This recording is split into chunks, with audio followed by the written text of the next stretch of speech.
Isn't it ironic? Don't you think? It's like radio. Hi! Welcome to Fight Net Radio.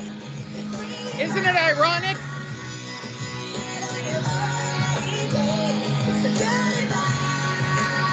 Andrew's thinking to himself, what the fuck is going on? Isn't it ironic that I was right yet again about a fight, Andrew, and you were wrong about a fight again? I knew that was coming. He was afraid to fly. He ran into Alexander Usyke, and then he died. Hi, everyone. Welcome to Fight Net Radio. There's nothing more I like than being right. I got to be perfectly honest. There, I found it. I just sent it to you, Lee. Oh my or God. You and Miguel. You know what? That's Wait, right. I got to be honest right now, Andrew. My nipples are fucking hard talking about being right. Again, I got to be honest. Lee, the bet was plus 190 for Usyke, so it's not like you fucking picked the upset of the year here. So, you know, Anthony Joshua, basically it's kind of what it is for Wilder if he takes a defeat in his next fight, right? 2 losses apiece and basically write him off. Sure. Well, Whatever. I mean, come on, I'm just keeping All it right, real, right? Well, hold on. Let's get all the business of the Exactly show what out of the plus way. 190 is, right? Yeah, I know we're behind by like 4 days, and Sam Navajaro's breathing down our neck. Good job, producer guy. 3 days it took you before you went, hey, where the fuck's the show? That's actually the funniest part of that. He waited 3 full days before he went, hey, where the fuck's the show? Good job, producer guy. Good job. Hi, everyone. Fight Net Radio. My name is Lee Honish. That is Miguel Antonio Barragan, and that is Andrew Labouche. We are the longest running audio broadcast on the subject of boxing continuously. No, that's a lie. I took like a bunch of years off because Andrew was told, hey, he's a dick. Well, we'll get back to me being a dick in a moment. As we do every single show, it's a chance to connect with our audience. I start with you, Miguel Antonio Barragan. You fucked up the show this week by going to Mexico. How was that? Yes, I sure did. It was laborious because I am the burro of the family, so we had to take some furniture to Tijuana, and yes, we did take it upstairs. Put it on your back, little man. I mean, I might as well it have. sound I might horrible. as well Like have. you got one of those trucks with the furniture piled up all the way between the Yeah. grades. You try to drive Mhm. over. Is that what we're talking about here? You're that guy collecting bikes. Close. We had a china cabinet, and that shit was heavy as fuck. So having Miguel, take and time that's on the. great. Huh? Miguel, that's great that you said China cabinet. I need to ask you, Miguel, have you ever watched the movie Rush Hour 2? I'm sure I have. I don't remember the specifics, but I'm sure I have. That's when they find the money is being stashed in the China cabinet. Yeah, they're transporting it. You know, no. Right off the bat, I don't remember specifically, but I'm sure I'll take your word for it. I thought of Miguel when I seen this. So, Miguel, are you safely back in Vegas where it's only slightly less dangerous than Tijuana? Yeah. Yes, I did make it safely back home to where it's slightly less safer than Tijuana. Yes. It's funny, right? Like you and I both know what happens beyond the strip because, well, you live there and I'm sick and I watch the news. But people tell me, oh, Vegas is safe. Yeah, as long as you stay on the strip. Yeah. I wouldn't step off of the strip. It's a bunch of weird ass white people who shoot you in a fucking 7-Eleven parking lot. Wherever you can see lights, you stay there. Don't go into the darkness. Mick, can I ask you a serious question? Sure. What's up? When you come back over, is there any COVID protocol when you're coming back in? As of right now, no. Basically, we just get in line. We have our, masks on. They do ask us to remove it just so they can see our face in the passport. Other than that, that's pretty much it. There's no jab. There's no did you vaccinate, nothing like that. Not a damn thing. I did take He my doesn't thing. qualify from Haiti either, Andrew, so that helps a lot. There are a gang I'm of just Haitians. wondering, A gang I'm of just Haitians. wondering what it's like coming over. That's all. I want to say I'm from Haiti. I'm going maybe on Sunday, right? To go watch football and then go to the dentist. Yes, I said it. Go to TJ for dentistry. Yes. Yeah. Hey, It's not as crazy as it folks have sounds. dentists up there. Fight Net Radio is trying to point out that it is going to be easier to exit and enter the country than it is to go to the movie theaters here in 24 hours. I guess that's where I was going to go with that. Yeah, that's actually actual. Hours, it seems like we won't be able to do a fucking thing unless we have our little identification card yet. You don't have it on your phone, Jump Andrew? over the I border a already few have it on my times. phone. I refuse. You're fucking hilarious. Well, and also, let's turn now to our COVID denier, Andrew Labouche, who actually had an entire household of COVID children. denier. Not a COVID denier. Don't you lie. Don't you lie. No, I don't like the rights being taken away of American citizens. This is bullshit. That's what I'm against. That's By what the I'm way, against. Listen, yeah. if it saves you, if the vaccine saves you 100% that you will not die, then this is a flu. We all get the flu. We all get, hey, listen, I know fucking a lot of people that got it, man. Over-the-counter medicine saved them. There was no vaccine. There was no come to the hospital. We need to jab you now. They told people, take your fucking over-the-counter medicine, stay in your house for 2 weeks, bada bing, bada boom, they're back to work, not even a fucking test to check them before they went back. What happened to those days? Yeah. Now, it seems everyone needs to get vaccinated or we can't do a fucking thing. That's what I'm against. I told you, if you like to get the flu shot and the vaccination shot, that's America, man. You go down and you fucking do it. But The more you know. Take away rights. I got it right. That time I got it right, Miguel. Yeah. There we go. That's going to be a regular on the show already. The minute he went into that, I was about rights that being was took away. literally. You did not gain a right putting that card in your pocket. You had rights taken away. Wake up. All right, all the sound effects are working. I'm very touchy today. You should have got Yeah, me 3 no shit, Sherlock. Joshua. I'm very touchy. It's a bad day. Don't touch me, cause I'm close to the edge. Hey, my Raiders are 3-0. Oh, your Raiders again. Jesus Christ, that almost made me fall out of my chair, Andrew. You know, Listen to me. Listen to Yeah. me. Derek Carr's an Oakland Raider. He was born an Oakland Raider. He was drafted by the Oakland Raiders. I want nothing more than that young man to succeed in this sport with the Raiders. That is Chargers are going to beat you on Monday night in front of God in the world. He got you guys favored, I know. But listen, Lee, the difference between this team, I'm willing to risk a tattoo on the ass bet with you. That's how confident I am. I would get a Raider tattooed on my ass if the Chargers lose. Damn.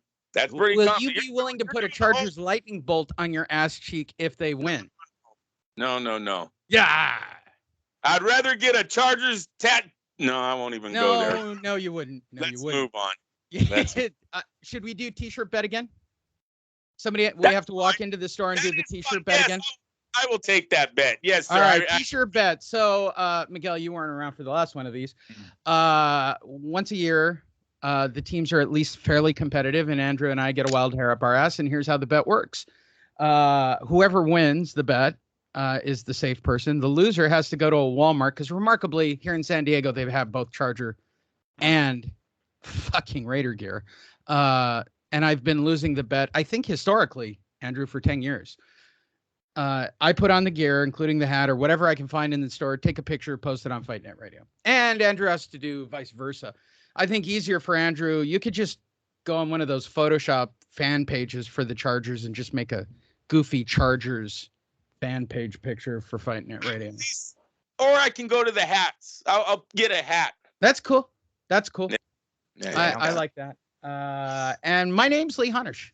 And just for the regulars to let you know, I'm no longer dating the white chick, and we were discussing this before the show. I'm officially back in dick mode.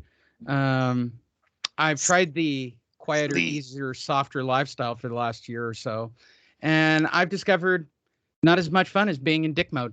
So I'm rolling back my clock to about a year and change ago to dick mode. So if you don't like that version of Fight Net Radio, yeah, I'm real sorry. It's probably going to be that way. Unfortunately for all of you, I doubt I'm ever going to date white women again. So let me get a couple of weeks worth of Caleb Plant off my chest. What a dumb motherfucking white dumb fuck. Yeah. All right. I got it off my chest, Andrew. I feel better. Now we're all caught up. Everybody feel good? Let's get started, shall we? Last week, Alexander Usyk shocked the world. Well, shocked Andrew's world, not really Miguel's and mine, because we predicted the fight correctly.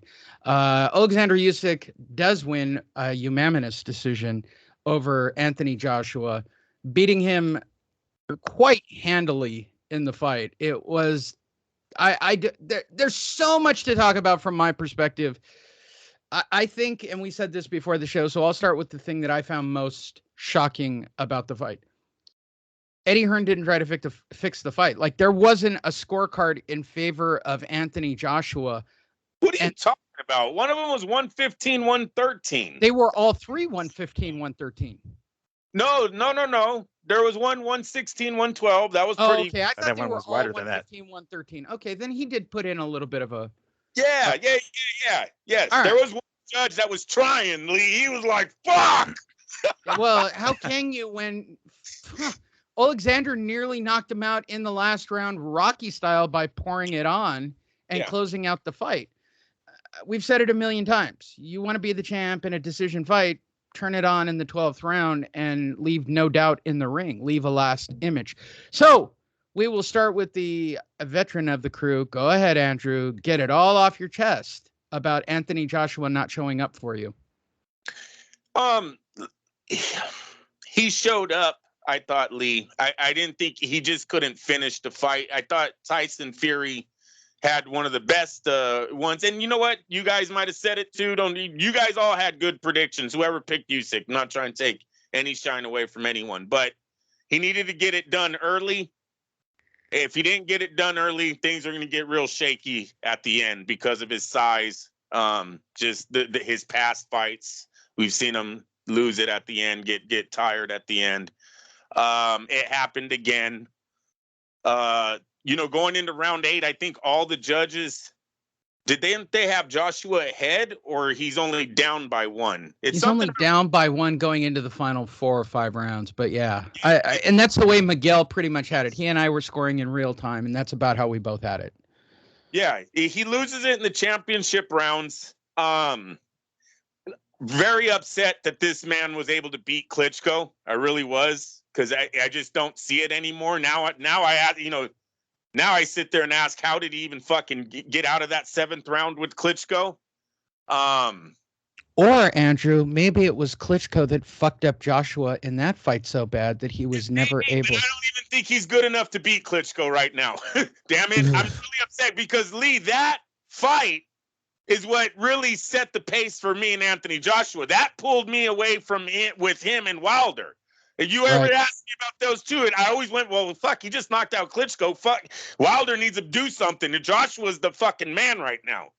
Povetkin, he gets hurt. He comes back to knock him out. Okay. The Andy Ruiz fight, a lot of things were going on in that fight. He comes back. He wins a 12-round decision.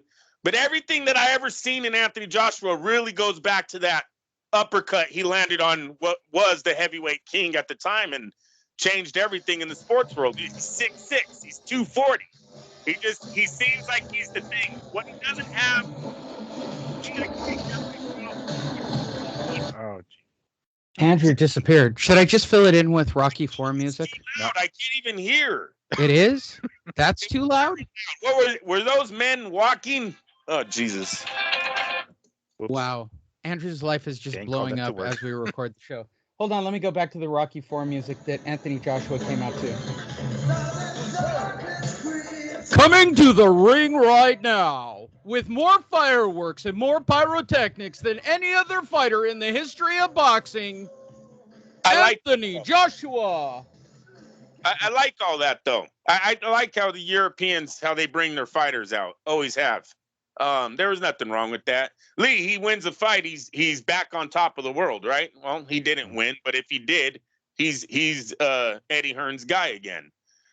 Listen, Joshua, mentally, he just doesn't seem like he has it. He gets punched. He looks like a deer in headlights. And this is why I keep going back to, like, how the fuck did he beat Klitschko? Because it just seems now he just seems so fragile when he gets hit on the chin. Maybe it's all the knockdowns. He finally convinced himself he can't get hit anymore. I don't know what it is, but he just seems like a different fighter right now. I didn't like, I liked Roy Jones before the fight, said he needed to be the bully. And was never the bully in that fight.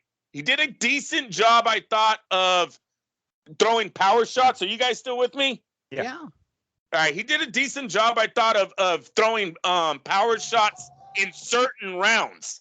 The body work was excellent. I don't know why he ever let that go. He should have did that for 12 fucking rounds. He looked like he was on pace to do an Andre Ward type beatdown on the body shots, but he doesn't stick to it. And really what he doesn't stick to, and I'm going to just end it with what George Foreman said, and this is what's bad about bringing this 4 days later, but he doesn't use his size enough. Fuck the other guy.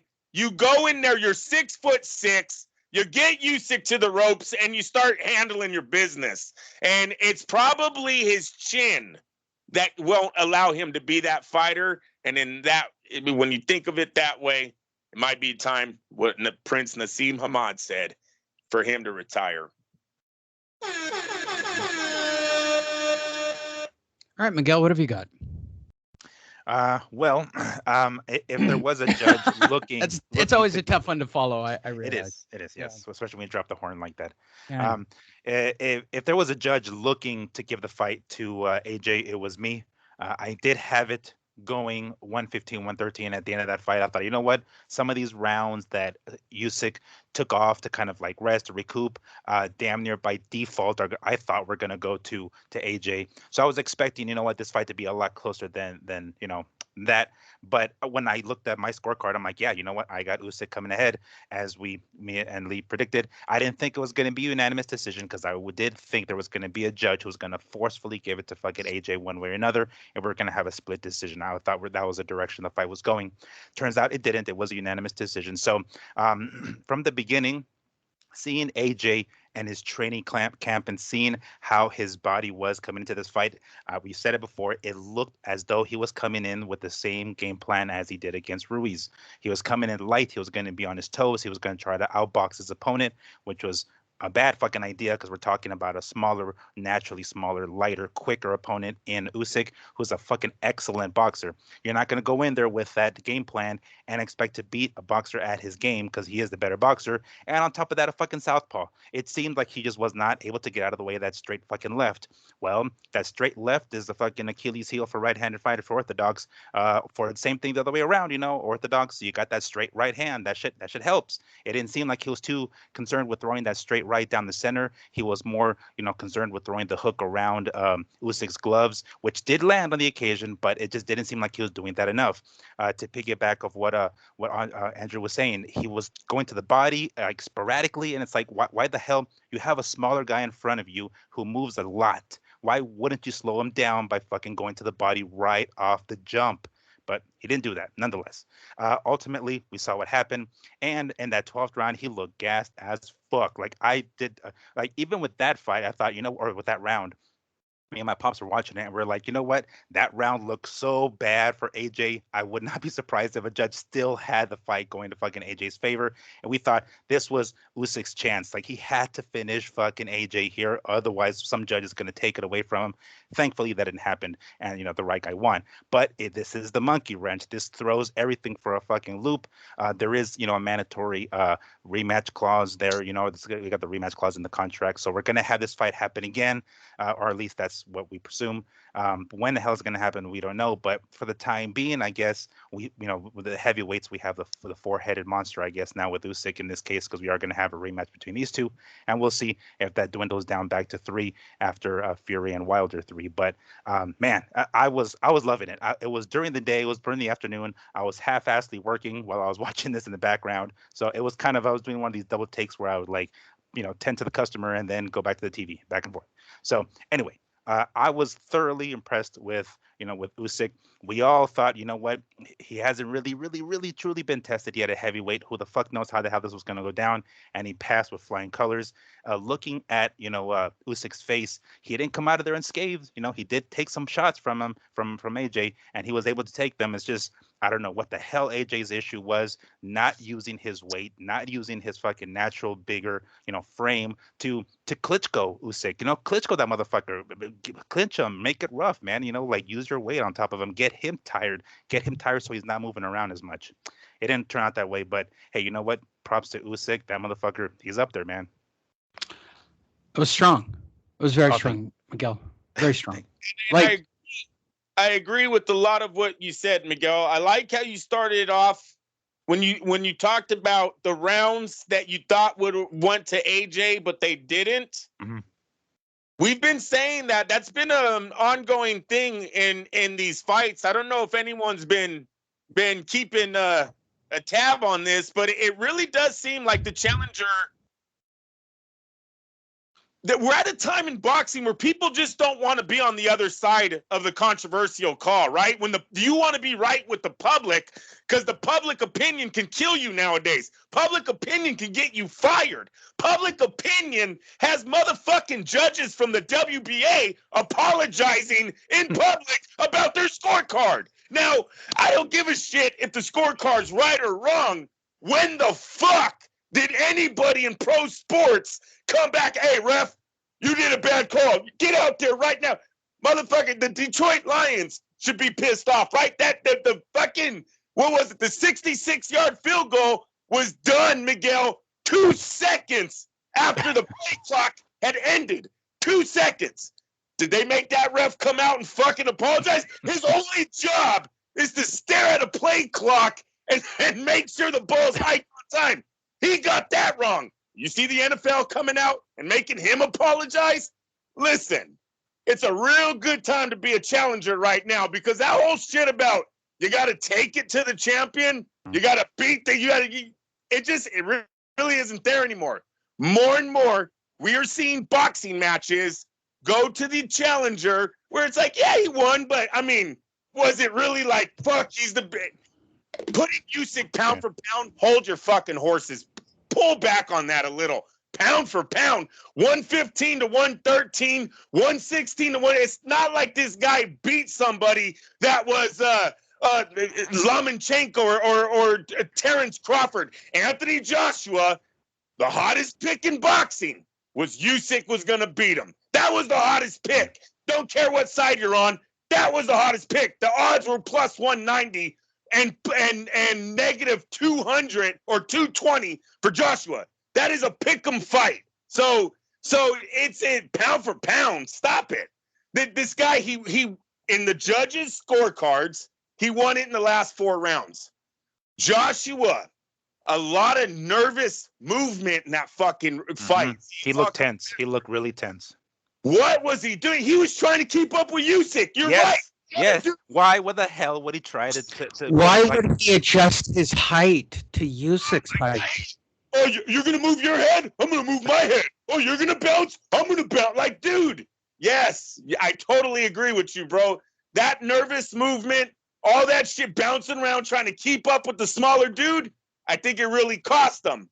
But my thing with Joshua, you guys, I don't know if he can change.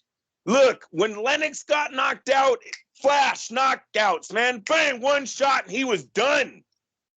Joshua, he kind of looks like he gets hit, and it's more mentally he fails before his chin fails. I don't know if you can get that. I don't know if you can work on that and make that stronger. He might always have this, which means he's not going to be able to change his fighting style.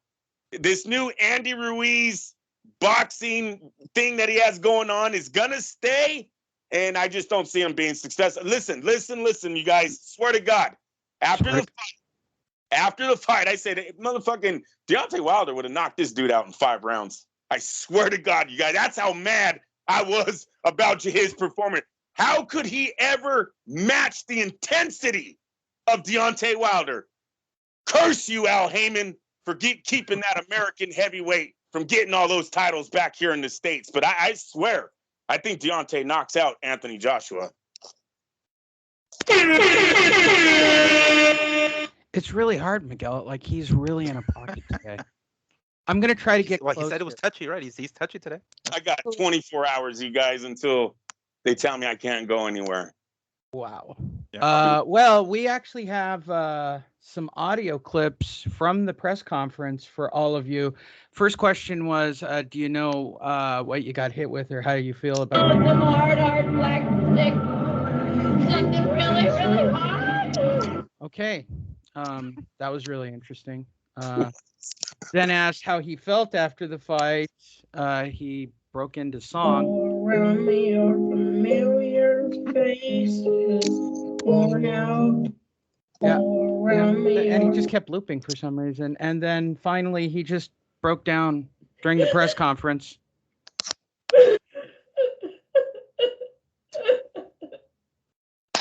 There. Did I do enough about this fight now, Andrew? Well, I did sound clips. I made jokes. I made funny haha. I mean, truthfully, the next 5 stories, right? Vitaly Klitschko, he did a great job. Tyson Fury's promoter. Tyson would have killed him, and also probably would have been the dullest fight in the history of boxing. Eddie Hearn, you need to make fundamental changes. Alexander Usyk, it went exactly how I thought it would go. No shit, Sherlock. And then Eddie Hearn is talking about rematch. So let's just jump ahead to rematch. And I start with you this time, Miguel, because I'm going to run and get coffee. And then you and Andrew can scream about this, because I'm sure he's got a 25-minute rant on whether or not this should be a rematch. So I turn it over to you, Miguel. Should the rematch happen? give me that. Well, it definitely has to happen. I mean, it's in the freaking, what is it, in the contract. So obviously we can't, I mean, I'm sure there's ways around it, but we saw how it happened when we're trying to get around a third Fury and Wilder fight. So yeah, we're definitely going to have to have that. We can't use the excuse of, for AJ, it was in Madison Square Garden in New York, he's lost to Ruiz. This was in his backyard, and he fucking did the exact same thing. He still froze the exact same way. I think he needs a fucking therapist or something that's going to help him get out of that, funk that he gets into with that weird, tense, deer in the headlight when things aren't going his way. Because we've seen it happen a couple of times already. So yes, the rematch is going to happen. Of course, we can anticipate that happening. Whether or not we're going to see a different AJ, well, I mean, who knows? We did see a different AJ against Ruiz. So maybe in a perfect world, ideally, similar to how, he tried to brawl with Ruiz the first time, but came back as a boxer in the rematch. Maybe he tried to be a boxer in his first fight here with Usyk, and maybe he'll be a brawler in the rematch. Who the fuck knows? Because, I mean, realistically, that's kind of the only way we see him winning this fight, is him being rough, him trying to rough up this naturally smaller Usyk, and potentially getting his championship belt back, and, still probably setting up the big fight with Fury down the line, if that's even on the cards. But man, he cannot even see that far ahead yet. Like, go find yourself a shrink or something, get therapy or something, because his brain seems to just fucking freeze when he gets in these positions here. So maybe we'll see the brawler next time. Maybe we'll see him rough up Usyk and, do the Klitschko, right? Do the Klitschko. It's just jab, clinch, bring him down, use your weight or whatever, slow the faster fighter down. I anticipate, that the rematch is going to look a little bit different. How much different, I don't know. But, I mean, damn, I feel for fucking AJ here. Some hard black stick. Something really, really hard. Miguel, Andrew, what about the rematch?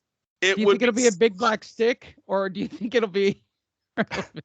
I definitely think it's going to get more views than this fight did. So they are going to do the rematch. I think, listen, Lee, this is your shining moment all the time when you used to talk about these big men, how they had to come over to where is Kronk's at? Detroit?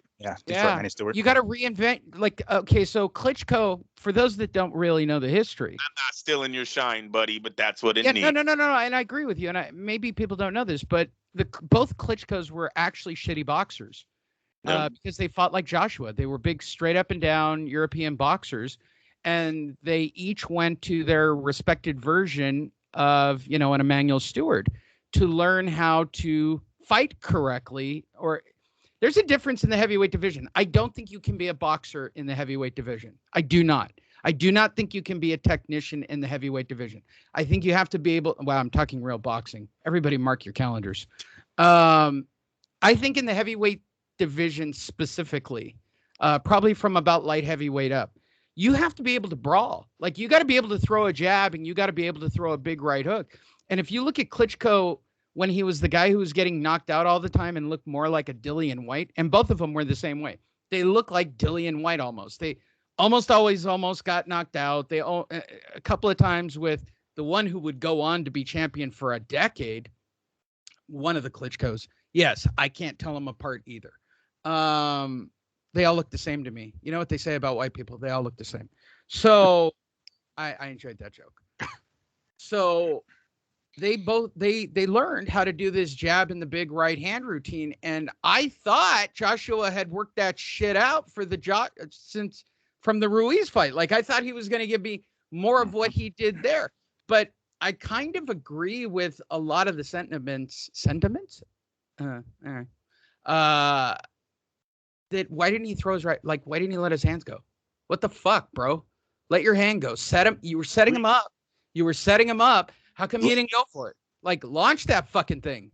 Lennox was 6'6". He came to America, learned how to use his height, use the jab right. The Klitschkos were over 6'6". Tyson Fury is over 6'6". He came to America. He went from a brawler to a jab right. And beat the shit out of Deontay Wilder in the rematch. Yep. It's time for Anthony Joshua to make a decision what he wants to be. And it might be time for him to leave his corner. Look, sometimes your trainers, they get you as far as they can. You thank them, you give them everything they want, pay them right, and you let them go. And you got to move on. But right now, without him making big changes to his approach against Usyk, he will not win this rematch. You will not outbox Usyk. You can't outmove him. I don't know what I swear to God, that was a great thing you reminded me on. That movement he was doing, you guys, I was fucking mad the whole night watching the changing height thing makes me insane in that fight. When you start to, I know this is a tall guy, and I know this because I've actually fought, right? When you start to bring your body down lower to match the head side, so your head's up against your opponent as a tall person, you might as well just, give them a fucking horseshoe to put in their glove to knock your ass out. Like, why would I give up in his case, 6'5" or 6'7" or whatever the fuck he is, to shrink down 4 or 5 inches to let a little tiny man come in and be able to connect with my head the way he did? What the fuck are you doing, dude? Go watch a Klitschko tape. Klitschko's won and defended championships by having we joked about that one HBO fight. I don't think he threw a right hand. He just threw a jab all night. Let's do a realistic who he could match up with right now. It's not going to be the Klitschkos. Klitschkos, right? Derman and Usyk from the same country. Those guys are a wrap. They're not helping Joshua. Oh, I know who it is, and it's because Eddie's already pushing for it. I didn't put the story in, but I think Dillian White's perfect for Joshua right now. I'm talking trainer. Trainer. I gotta say, Lennox. I'd send him He's to an Englishman. He's an Englishman. I wouldn't be surprised if they try to seek out Lennox. Even if it's not an actual trainer, but to give him tips. I mean, fuck, you box a tall dude and your arms burn out just by punching up at the motherfucker. It's like, why the hell would you shrink to your damn opponent's height? It's like, come the fuck on. But I wouldn't be surprised if they seek out Lennox, at least for some tips or something. Yeah. Send him to Detroit. Make him hungry. Go live a Rocky 3 movie. The Detroit would be the Tyson Fury angle. That's why I don't see him going to Kronk's. So it would Lennox Lewis probably is going to be his best option to at least get some kind of that Kronk gym knowledge. What about Klitschko? He was sniffing around after the fight. I'm telling you, I think he's done saving he won't go Ukraine at the moment. Yeah.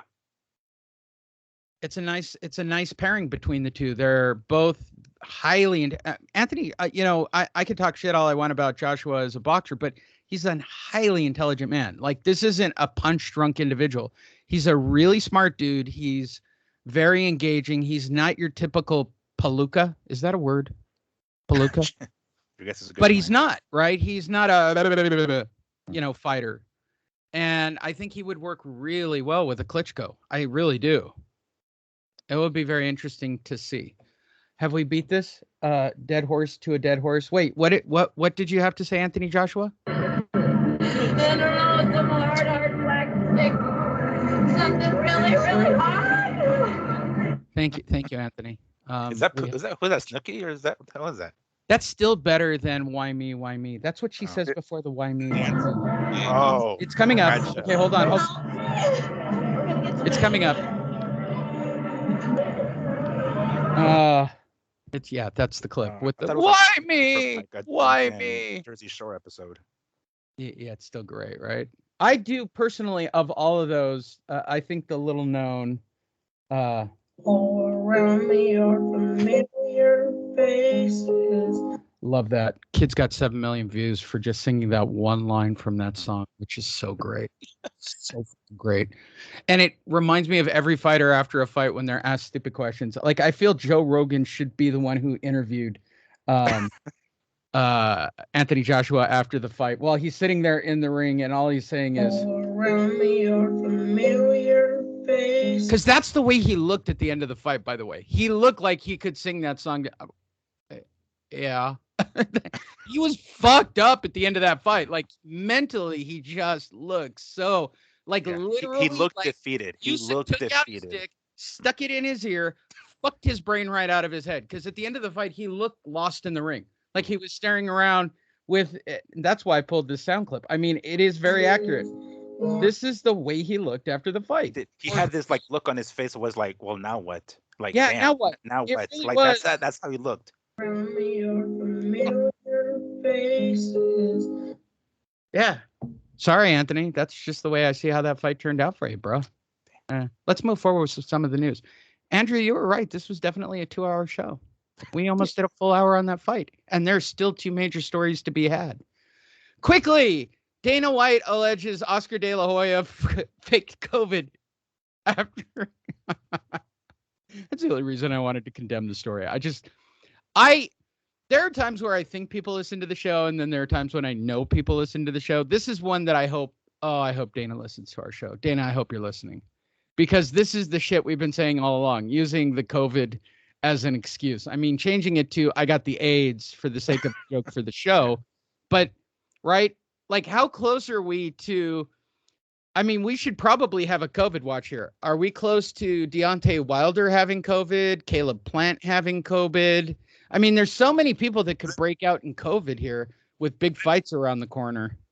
If the checks aren't going to get written, then best believe someone's dropping out with COVID nowadays. Andrew, are you saying...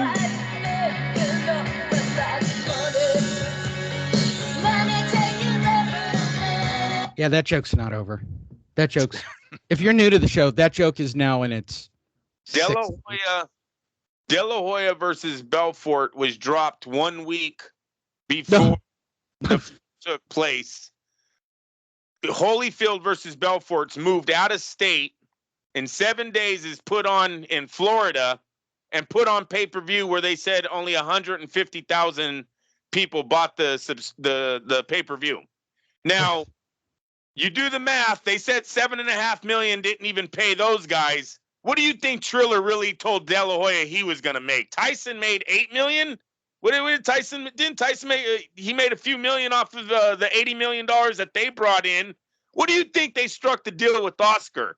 And when he's seen those closed circuit tickets weren't selling, or no bars wanted to put on the fight, oh yeah, no, he got the COVID real fast. He got the COVID real. He got the COVID. He got the AIDS. Now the question I have is, Andrew, is anybody going to contract AIDS before their fight? Do you think Caleb's going to get the AIDS? Do you think Tyson Fury's going to get the AIDS? Do you think that Bosos is going to get the AIDS and no, we already have that story. He got the AIDS. He got the AIDS. The story's in here. What? Yeah, happened. He got the AIDS, Andrew. Yeah, they moved the fight again, Lee. No, Listen, and he's already. Well, there's an update on that story of not only that he's like, yeah, I don't want to fight there. Why not, bro? I got the AIDS. I can't fight there. This is why I blame Triller for the fake COVID tests more than I blame the fighters. Triller has written checks they cannot cash, and it's affecting everyone. It's time for them to walk away. If they can't get this Lopez Cambosos fight off the ground, I'm done with their circus acts. De La Hoya versus who I don't give a shit about any of those fights. It's time for them to stop because it's just bullshit now. They're making the sport look bad with these matchups that they're doing, and they really messed up Lopez's professional career right now. This fucking thing that this carrot they've been putting in that kid's face ruined his relationship with Top Rank. Yeah, he signed again, but believe me, they put a damper. Thank you, babe. They put a damper in that relationship. Now it doesn't look like he's going to get paid, so he looks like a joke. He talked all that shit online. He most likely is not going to make the $6 million. You guys, I don't know. Tell me I'm wrong. Triller just keeps putting that date off because they want these two to quit themselves, right? Where they didn't have to do it. They pull the plug on the fight. Yeah. That's what it's beginning to look like. It's looking like gin and juice to me. It's kind of like they did that bid on eBay, and they're like, oh, shit, I shouldn't have bid on that. Whoops. With Lopez and Camboso, this is advice for them. Exactly what it is. Hey, watch this, Lee. This is advice. If what you guys are saying that they're waiting for them to submit and pull out of the fight, they need to ask the lawyers, do they get the 10% of what they're supposed to get paid if it's them who pull?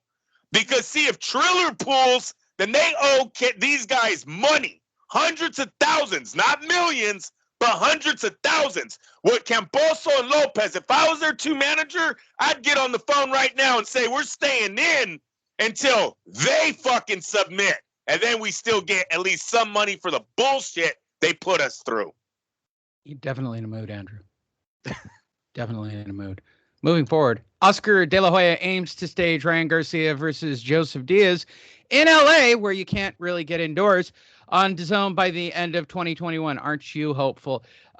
So joining us on the show is Oscar. What up, bro? You know, Oscar, your impersonation is so close to my actual own voice, except for like a few things that you're making fun of from past interactions with your former coach, just to keep that spirit alive of being a dick. I know, bro, because he used to say bro all the time, like I say bro. Mario! See, nobody gets that joke, bro. Like, I know you have me say that joke all the time, but nobody fucking gets that joke because nobody watched the pay-per-view where I kept screaming, Mario! Tell them, Mario! Tell them! Listen, bro, I'm working on Ryan Garcia versus Jojo Diaz on Dazing or whatever the fuck that platform's called, bro. And I'm gonna have it in LA, and you're gonna tell me how good that is. I'll tell you how good that is. That's the fight I'm trying to work out because that fight's that good, bro. Seriously, Ryan Garcia and Jojo Diaz, everybody wants to see it, bro. All right, I will ask. It's a terrible impersonation. I'm so sick of doing Oscar. I got to be honest. I don't like it. It's other than I wish I had a clip of Mario. Tell them, Mario. Mario, tell them. Tell them. Tell them what? Hey, do you have Oscar on Facebook or Instagram? Yes, of course. All right. So you've seen all the videos he's been posting lately. Oh my God, he's fucking nuts. I mean, Oscar lately is just very good. I think you do very good with Oscar's voice. He ain't that far off, especially when he's all fucked up. I'm trying. It's also, by the way, it works for Jesse Vargas too. They are very much the same kind of impersonation, which sounds incredibly racist in a strange way. I turn to my sensitivity expert. Number one, am I being racist? Am I wrong about my Oscar impression, or am I getting it right? No, you're getting it right. You're totally in the clear. Not being all right, cool. I don't want it to go over the line because we got Deontay Wilder quotes coming up, and definitely those always go way over the line. So I start with you, sensitivity expert. Jojo Diaz. Sorry, saying it out loud makes me actually laugh. Jojo Diaz, Ryan Garcia, is it that big a fight, bro? Do I have it right, bro? That's the fight everybody wants to see, bro. No, it really isn't, Oscar. In your mind, it might be, but you do a lot of cocaine. I mean, I'm just going to be perfectly honest about your brain. I start with you, sensitivity expert. Are you down with Ryan Garcia, Jojo Diaz? I am down with this one. I mean, I certainly wouldn't count for as everybody, but I certainly would want to see this. Belts aside, forget whatever title or belt Garcia has, and whatever interim belt fucking JoJo has. It's a good fight at a lightweight. Period. I want to see that fight. I would be down for it. Another legitimate opponent for Ryan Garcia. So I'm totally down for it. I mean, I don't even think people know who the fuck JoJo is at this point yet, but nonetheless.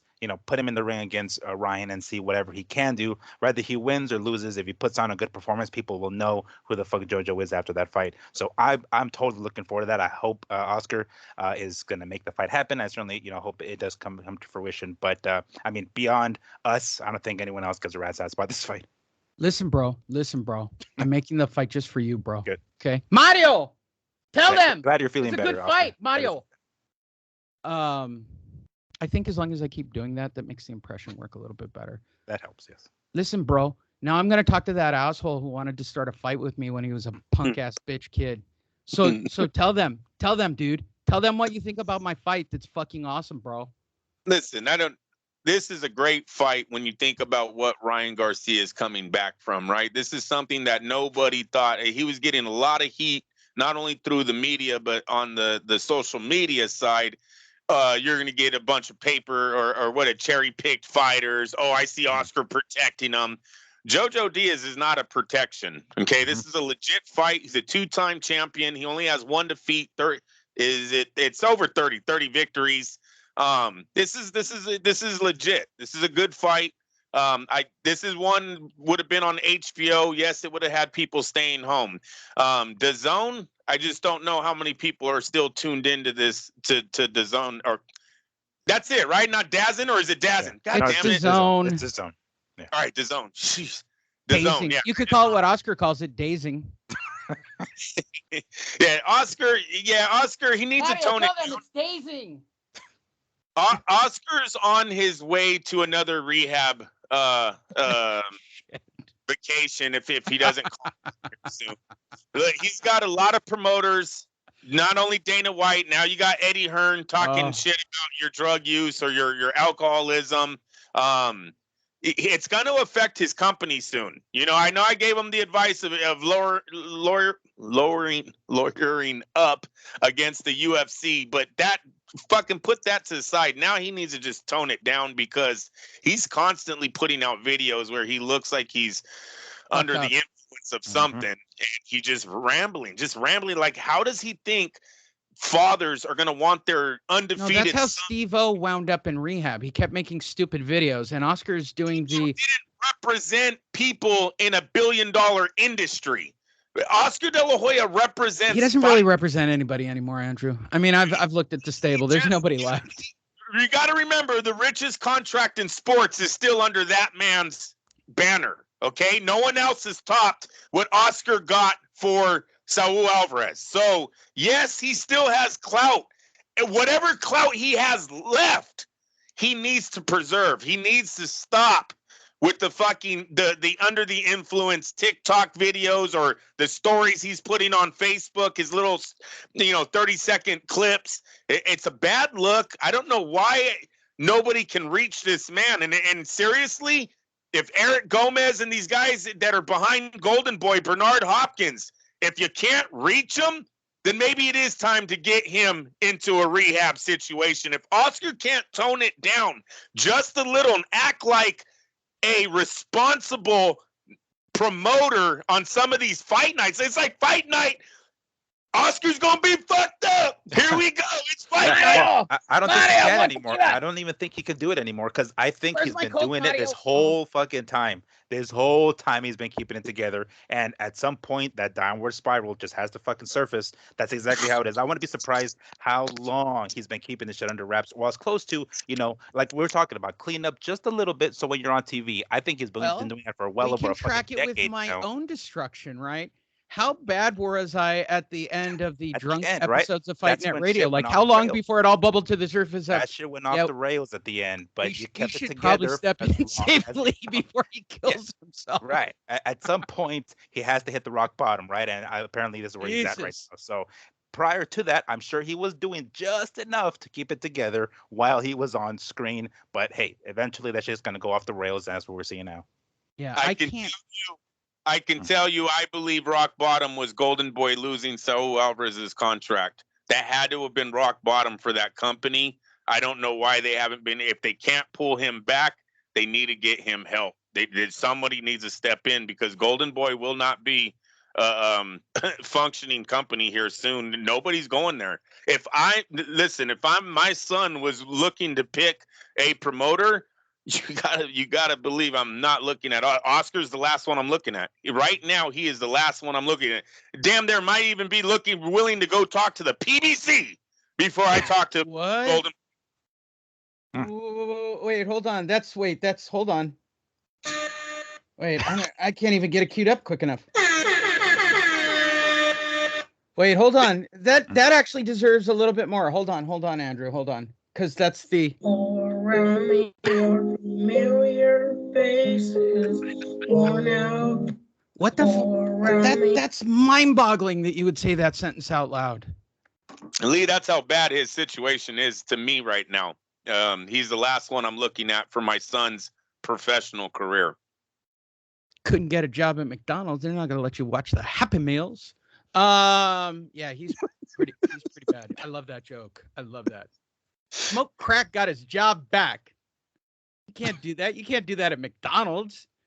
They don't want you around the Happy Meals. Oh, love that Chris Rock joke. All right, moving forward. I just was alerted in my headphones. For those of you wondering, is Top Rank Bob going to join us today on the show? I guarantee Top Rank Bob is joining us on the show, and I was hoping for more coffee before we got to Top Rank Bob. Let's talk about some more news that came up this week. Demetrius Andrade, God, I hate saying it that way, might fight Jason Quigley down under on November 20th, says Eddie Hearn. Is anybody even remotely into this fight on the panel? I start with you, Andrew. No, go ahead. By the way, and when I say the panel, I'm throwing it literally out into space because I feel Sam Navajero taking that into his chest and going, Jason Quigley! Oh my God, are they having it here? Except it would be in an Australian accent. And by the way, buy my Jizz Gelato would be what he says at the end of that. Miguel, what do you think? Demetrius Andrade versus Jason Quigley down under. No, I mean, I'm not interested in it. I mean, it's just another fucking Quigley's biggest fucking win is over Shane Mosley Jr. for Christ's sakes. You know, it's like, really, we're gonna have this guy step up against Andrade. I don't see too much in Andrade in general. That's, I mean, whatever. If he's going to get another title defense under his belt, so be it. But I mean, I forget about Andrade. I forget about Demetrius. After like 6 months from now, we're going to forget about him, and then he's going to surface. I mean, they're saying November. So after November 20th, if he ends up fighting Quigley, we're probably not going to hear about him for another 6 fucking months before, oh yeah, forgot about Demetrius. Yeah. Demetrius Andrade, God help us. Jaime Mangia is taking on Gabe Rosado. First, who knew that Gabe Rosado was still in boxing? I didn't, but that's kind of the funny part of this joke. But let's talk about Jaime Mangia. I start with you this time, Miguel Antonio Barragan. Jaime Mangia versus Gabe Rosado. Funny, he's still in boxing, right? Like, yep. Who knew? November 13th. Yeah, into it? Mexico versus Puerto Rico. Yes, I definitely am into it. Gabe Rosado pulled off an upset recently. I can't pronounce the other dude's name, but he beat some motherfucker by KO, which was like, up and coming dude who was just whooping everyone's ass. And fucking, Rosado knocked him out. I can't pronounce his name for the life of me. But anyway, Rosado got himself a great upset victory recently. I think it was like earlier this summer. So, hey, you know what? He's on top of the world. He just, took out a dude who was looking like he was going to be the next hot shit. And, Rosado came away with the KO victory on add to that. So he comes into this fight this fight with Munguia the exact same way he did with that previous fight, and we're gonna have fireworks. We're definitely gonna as soon as Munguia gets hit, he's gonna start coming forward. This is like a damn near guaranteed firework fight. So I'm down for this one. I don't see Rosado's face holding up. Honestly, I mean, Jaime can throw it down, he can crack, right? I mean, not that we've seen that great of him recently, but anyway, he's cracked people, and he can land some shots on Rosado because Rosado's a very hittable opponent. So I don't know if his face is going to hold up to it, but as far as fireworks, I'm totally down for this one. Hey, Andrew, bro, listen, tell me how good is this fight, huh? Tell me how good this fight is. I think he's saying that at these press conferences because he doesn't know. Like, he's so out of it that he's literally, no, tell me, how good is this fight? Like, really, tell me. I don't know. No, tell me. I don't know. I was doing cocaine. It's very rare you even hear Oscar talking about his fighters nowadays. That's how sad it is. It really, the He has Mungia, comments about this fight. Remarkably. But I'm just, what about his middleweight? What happened to Gilberto Ramirez, you guys? That undefeated dude looked like he was primed to go after Canelo. Looked like they had something building with Canelo, saying he didn't want to fight Mexican fighters. I lost him at a party, bro. So I was at a party doing cocaine, bro, and I lost him at the party. And I'm just waiting until they find him. You got to sell this fight the way Miguel just said it. Gabe Rosado got an upset win. And that's the only reason why he took this fight. He got this fight with Mangia. But we all know when that young man's in the ring, he gives it his all. Now, his 13 defeats tells you he's not on the winning side of these fights too often against the higher opposition, and Mungia is the higher opposition. He's a champion. He's undefeated. So look for Mungia to win this fight, but Rosado's gonna give it his all. He's all blood, all glory. The guy's not a quitter. So yeah, that's about the only way you can sell this thing. This is not two of the best though. This is not. This young man Rosado has 13 defeats. So it is what it is. I really thought Gabe was out of the business. I really swear to God. I was really shocked. Like, Lee, the kid sells tickets, man. I've told you this before.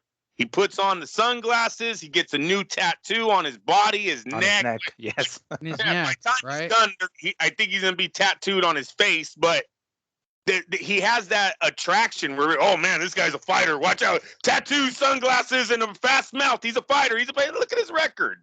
But he's in exciting fights. The fans love him. Living vicariously off of being a semi-movie star from one scene where he doesn't say much of anything. I've actually seen someone posted this fight on like someone's Instagram. I forgot it was the announcement, and somebody in the comments was like, "Is this the dude from Creed?" Yeah. It's just like that's how they know him. It's like, all right, well, fuck it, take the ball and fucking run with it, dude. Yeah, that's a big set of. Moving forward. Teofimo Lopez, George Kambosos officially pulled from the MSG schedule, and I'll jump ahead to Kambosos already doing the I don't want to fight there. I got the COVID, right? Like it jumps forward to I won't be sorry. Then it jumps to Lopez doing the I'm not going to be sad if I break his eye socket and snap his neck and all kinds of crazy. Like, dude, you guys don't even have a fight anymore. What are we discussing here? Like, here's the funniest shit about this fight. We went from I'm going to kill you. You guys better tune in. And we're going to have Snoop Dogg and the Rockettes and Eminem performing. And it'll be the greatest fight ever they can't get the fight booked anywhere on the planet to a purse bid to couldn't get the fight booked anywhere on the planet to not having the fight to Kambosos now saying, I got the COVID and I don't want to fight there to back to Teofimo, who's now made the complete looping arc in his story of, if I fight him, I'm going to break his neck and tear out his spine and eat his children. Fuck, dude. You can talk all you want. You know what? I'm going to help you out, Teofimo. If I fight you, I'm going to break your neck and tear out your vertebrae and eat your brain. Like, it's just stupid. As long as you're never going to find out because you're never going to fight. This fight, I'm saying it officially on this show. This fight's never going to happen. Never. It's like that lotto ticket that's in your pocket and it keeps your faith alive that you'll I can't throw it away. I've got one right here next to me. I'm like, I can't throw that away. Right? I'm just saying this $6 million payday is his lotto ticket, man. It really is. Bob is never going to pay him that much. Ever. Joining us on the show, Top Rank Bob. Listen, don't sleep on Kambosos. That's a good fight. It'll be on the undercard of Clarissa Shields' next fight, but I'm really happy to get that fight on the undercard of Clarissa Shields. Don't sleep on this Cambosos kid. Lopez will be making 500,000 and yeah, right. You know what? Teofimo Lopez is Deontay Wilder of this division. Like, he really is. He smelled money. He signed with the money. Then he went back on hands and knees to Bob and said, Bob, can I blow you? And Bob, of course, went, of course you can. Bend over. I want to fuck you in the ass. And Bob is just sort of staying out of this whole thing almost as a joke, as like, you fucked up, kid. Mm-hmm. You fucked up. It's tough love. It is tough love, right? Like, he has not come to his rescue in any of this. Yeah, I bid on the fight, but I bid it correctly. It's maybe $1 million for everything, including your undercard. I mean, I'm going to be perfectly honest. Nobody gives a fuck about George Cambosos. I didn't even know his name until you guys made this fight. That's where we're at. And I just think it's hilarious. Miguel, do you think this fight will ever go off? You know, I'm starting to doubt it. I mentioned it before. You know, his last fight, Teofimo's last fight, was against Loma. Loma has since had surgery, fought once already, and is already about to fight a second time. And Teofimo still hasn't been in the ring. So I don't know if this fight's actually going to go down at this point.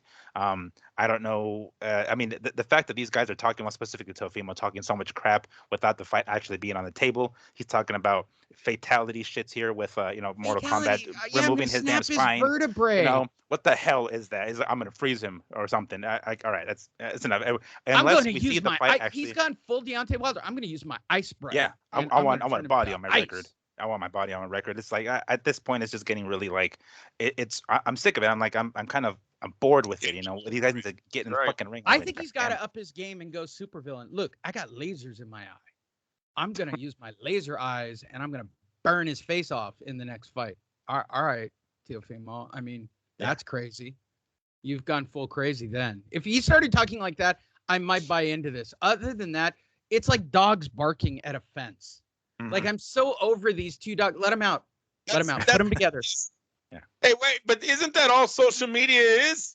All these fighters that interact on it, Devin Haney and Mike Garcia going back and forth to two dogs. I love that lead. Man, that should be a meme. Two dogs barking at the fence. Absolutely. All right, put them together.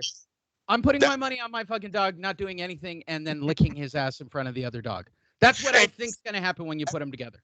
Have you ever seen that meme where when they do open the fence, the two dogs just stare at each other? They go from growling, barking to just staring at each other. And then they close the fence again and they start barking again. Yeah, I just saw it. Hold me back. Hold me back. Jesus Christ. What the fuck up? Ryan Garcia on the Jojo Diaz fight. I'll knock Diaz out. He doesn't have a good defense. That is, again. All right, so here's my only question. Is his wife/mental issues going to come into play while he starts to train again? I've been watching his social media. I have to admit, I'm a fan of how much dick he sucks on celebrities. And he does. Oh, my God, he loves to teach celebrities how to box and feel good about himself. It's like his favorite thing to shoot on his little video clips. I want to know, and I'm still sticking to this, was he fucking around on his wife? They're still claiming, mental health awareness, everybody. Don't be tough on Ryan. Listen, I suffer from depression. I take my medication. Let me shake it in the microphone for all of you. That's why you guys have a semi-decent show these days out of me. I can make all the fucking depression, mental health issue jokes I want to, okay? I shit you not. I have sat in groups where I'm like, these people are fucked up. They behave like fighters. It's true. I sat in one where I'm like, really? That's what you think? Like, how do you live your life thinking the way you think? Like, I couldn't even possibly mentally imagine the way some of these. That's not how Ryan Garcia behaves. He behaves like a guy who got, oh, baby, I don't know how her pussy got on my dick. I have mental health care issues. You should lock me up. That's what I think happened. I'm just going out on a limb. Andrew, do you think that he will knock out Jojo Diaz? Do you think that he will once again rediscover his mental health issues and not be able to fight? I hope not. I want to. Will he knock out Diaz? He's a favorite against Diaz. I don't know if a knockout is going to happen. But it's an excellent fight. look, this is still a step up for Ryan too, in my opinion. He's very young in his career, even though it's been flashy. He has a lot of knockouts. He's done it to less opposition than what Jojo Diaz is. The Luke Campbell, great win, but then we have the little thing that he went through. If it was something personal in his home or if it was a mental issue, he still went through something, was out of training, was just out of boxing. Now he's coming Pussy back. on dick. I'm sticking to my story. It was a pussy on his dick. Sometimes that could be as stressful as getting a baby out of wedlock, right? That's as stressful probably as most things that you have to deal with mentally. That's tearing you up mentally, physically, your bank account. Like, there's so many affected if that was what happened. And people, I don't know if that's what happened. No, I'm just saying, personal or mental, whatever it was, he still went through something. He was still out of boxing.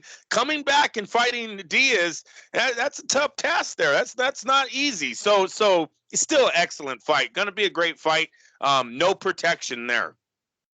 Miguel. I certainly hope that his issues were at home and not mental. I still, to this day, feel that men, at least in society, get the short end of the stick when it comes to it's mental. way short. It's just like they basically just expect men to just fucking take it on the chin. I Like, was all right, get actually over it, kind of surprised deal. when I was getting my shit together and I mentioned it to a couple of people. Hey, I suffer from depression and I don't think I'm treating it. Like, people took it seriously. Yeah, it Credit needs to be. to the campaigns that are going on out there. So I want to make sure everybody knows I'm not being a dick on this topic. If it wasn't the way it was structured, when I finally said, yeah, I'm fucked up in the head, and everybody went, cool, let's get you to a doctor immediately and get that fixed. That's because of the climate right now, right? That's not the way Ryan Garcia behaves. Ryan Garcia behaves like a guy who got caught with a dick. Yeah, I'm leaning towards that, which, I mean, I don't know which one is fucking worse at this point, but nonetheless, yeah, if that's something that, he's a young cat, young people are resilient and they can persevere. Pretty? So are you trying to say he's pretty? I'm not trying to say that at all. Not in the slightest. Is he But yummy? Would you go with what? yummy? I said, what the hell? No, I'm not fucking Bob. Andrew, is he yummy or pretty? I go as far, Miguel. I'll say they're ticket sellers. Okay, they can sell tickets. That's me. Exactly. They can put butts in seats. That's right. That's right. So Oh my this God. is going to be. I can't I'm believe looking that I forward don't to have this a "That's Hot" drop by Paris Hilton for this moment. That's what needs to go in here. A Paris Hilton. That's hot. Yeah. Well, let's get to our first major news story. Second major news story of the week. Yes. It's Caleb Plant. And all season, it's not actually, I'm just joking. I've waited weeks to talk shit about a white guy. And this is the only story. I don't have anything. Like, all the good stories have already happened about Caleb saying stupid shit. Now he's in training. And I just wanted to say that out loud. Deontay Wilder's gearing up for a fight next week. Andrew, here's no surprise. Miguel and I were turned down for credentials. Can't imagine why. I have theories.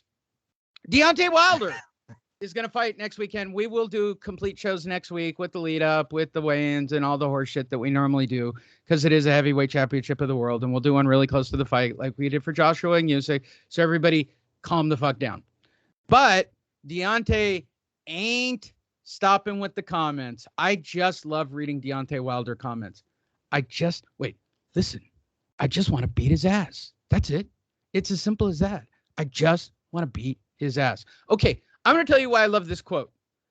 That's happening in his head, but that's not actually what's going to happen. And that's like me saying, Deontay, I really want to beat your ass. It's just that simple. I want to beat your ass. Saying it, I don't think he's practicing The Secret or, working on manifesting outcomes or anything. I think this is just that crazy voice in his head that tells him he's got laser beams for eyeballs. I start with you, Miguel. Is he going to beat his ass? I mean, at this point, I wouldn't be surprised if he has one of those like visual boards. He has like He's got a vision board of. He's got the whole that's thing. Great. He's gonna do it. I would not be surprised if he's got the visual fucking board going. That's how much he believes his own bullshit at this point. But I mean, I'm glad that he's bringing this out. Right, I don't want there to be any excuses when he gets his ass handed to him by Fury this time. I want him to be like, yes, I'm 100% ready for this one. I trained properly. I went to to a different, trainer, et cetera, et cetera, et cetera. So when it comes down, when he's like, gets his ass handed to him on a silver platter, he really has nothing to fall back on. But hey, I want this is what we want to see out of heavyweights. Go in there, fine. I want to see go in there. I do like I would love to call this show Deontay Wilder's vision board, just so that I could do the artwork for it and make a crazy art board of what a vision board for like this that psycho would be. costume that he had, but right, and it's got like a knife and it's got blood on it and all kinds of crazy, like it's crazy. He's got like Superman laser beams picture up on the board. He's got like the cutout of the magazines, like ransom notes and shit. Great, right? It doesn't really work for this show because we have 3 major news stories. But God, I would love to do. I may have to make that artwork. Anyway, Fight Net Radio fans, you want to go to our Facebook page? I guarantee I'm gonna do that artwork. Like it has to be. It's got like a bizarre Rolex, but it's actually a fake Rolex if you look at it closely. It's a Folex. God, that's so fucking great, Miguel. Wait, hold on. You know what, Miguel? You know what, Miguel? You earned it. I feel honored. Way to go. That was a good one. Andrew, do you want to beat his ass? It's as simple as that. Do you have that? What the fuck? I agree. The way Deontay's been talking, I'm excited for this fight. I hope it plays out. He comes to the ring and delivers on how he's goes for broke before he gets his ass knocked out this time. I'd love to just see him come out like full. And I say this with all respect to retarded people who have special need kids. You know the retarded windmill that we used to call it as kids? That would be great. And you see Miguel when you say, why did we not get our credentials? Go ahead. Wait, retarded kids. Continue.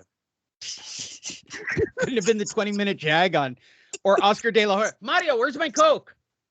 Speaking of, De La Hoya is back in the news. He backed Matchroom's Thomas Hearns' ability to promote in the U.S. Stay in the UK. Oh, really, Oscar? What did you have to say while in a drunken blackout? Listen, bro, I'll tell you one thing. Joshua versus Usyk, nobody in the United States watched it, bro. You know why? Because I didn't watch it, bro. That's how I know. I mean, what that promoter doesn't know is how he's got no clue of what to do in the United States, bro. I'm just telling you. Mario, tell him. I think his name is Hearn or something. I don't know. What is it? Tommy Hearn? Get it? Oh, Tommy Hearn. Get it? Not Eddie Hearn? You guys don't get my joke? I don't know. It was a bad moment for Oscar. Can you imagine that he actually called Eddie Hearn Thomas Hearn? Like, what's his name? Fuck, dude. He even looks drunk in the photo that they picked. Hey, I'm high. There's a girl giving him like a massage or she's like some sort of peel or something, like putting some sort of peel crap on his face. There you go. Oh yeah, there you go. Was she shitting on him and she just caked it on? Is he into scat? Or like that's in contention for the show title. Oscar loves scat. Oscar loves scat. She likes golden showers. Oh, that's what it is. It's a golden shower. That's what it is. I'm telling you, that's why this commentator is like, it's golden time. It's golden time. He loves the golden shower. And he's by the ring having a girl piano. Mario, tell them I love it. Massage it in my face, Mario. Was found guilty this week. Bob Arum joins the show. He does have comments about the Wilder and all of it. Top Ranks own and our own Top Rank. Yes, get me on the goddamn show already. I have a lot to say about this fight. Why am I in this slot? Well, Bob, here's why. It really fucks up my voice to do you, and I have to do it as close to the end of the show as possible. Andrew wanted a 2-hour show. We're going to nail his little 2-hour window. He felt that those fighters, they don't deserve this shit. Listen, what's the name of this promoter, Tommy Hearns? I've never heard of him. Oscar's so funny when he's high. Look, no, I don't know. And I think Joshua would be well off if someone would, was able to take another couple of fights before the rematch with Usyk. And if people were sensible, Joshua would work out an agreement with Tyson Fury, with Wilder, to allow Usyk to fight Tyson. Did you get all that? Who's on first? That's exactly what I'm saying. That's sensible. But again, this is boxing, and promoters with egos like Tommy Hearns and fighters not making, my opinion, the right decisions because they're stupid like Oscar. I mean, Eddie, Tommy, whatever the fuck his name is, his ego, you won't listen to something that makes sense. Do you guys agree? Couple of fights first. Do you agree with Top Rank Bob? I start with you, Andrew. Yeah, I agree with with Bob Arum. Yes, sir. Wow. Miguel, what have you got? I mean, it's going to be the same thing with like as it was with what's his name with Wilder. It's like we're all trying to tell him, dude, take another fight before you go immediately into that third fight. He's not going to listen to anybody. As much as we want to say, yeah, you know what, AJ, go ahead and just take your time, get your confidence back, fight another fight before the rematch. We know it's not going to happen. But is it a better idea? Of course it is. Fuck yeah, get his confidence back to where it was. Get that brawler back in him. Get a fucking knockout over somebody and get back in there with more confidence. But chances are it's not going to happen. There you go. Right now, it is a matter of saving that $100 million fight. Of course it is. Oh my God. You're not doing any warm up fight. Usyk is not $100 million fight with Tyson Fury. Oh, no, it's not. It's not. And we knew. And look, even after the win, I went to a party that night. They had family ask about the fight. Told them what happened. Who's Usyk? So is he good? So Oof. that was that's about how good Usyk got. Yeah, introduced to the and the real reason why we don't get invited to more fights, the fighter known as Adam Kawanaki. If you've never seen it, it's the second most popular video on our Facebook page and on our page in general. The incredibly awkward Lee Honish Adam Kawanaki interview. No, that's not Kawanaki. It's the dude from Valine. It's Otto Yeah. Valine. Was it that awkward?